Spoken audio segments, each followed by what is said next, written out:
Di video ini, Bagus akan memberikan tips supaya inden Mitsubishi Destinator supaya cepat kirim diterima oleh konsumen. Pertama, usahakan booking lebih awal. Semakin cepat Anda booking Mitsubishi Destinator, maka semakin cepat Anda akan masuk daftar alokasi pertama.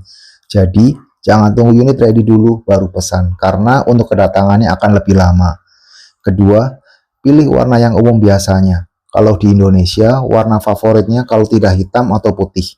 Kedua warna ini biasanya lebih cepat tersedia dibandingkan dengan warna lainnya. Ketiga, pilih tipe yang sesuai dengan ketersediaan awal saat launching. Biasanya unit yang paling cepat ready itu udah tipe yang paling atas dan menengah. Keempat, jika Anda kredit, pastikan menggunakan rekanan finance resmi seperti Mega Finance, Maybank Finance, dan Depostar Finance, proses 1-3 hari kerja. Kelima, siapkan dokumen kredit dari sekarang. Seringkali identifikasi lama bukan karena mobilnya belum ready, tapi karena syarat kreditnya ternyata belum lengkap. Untuk info dan promo Mitsubishi Destinator, silakan hubungi Bagus Mitsubishi Kenjeran Surabaya. Terima kasih.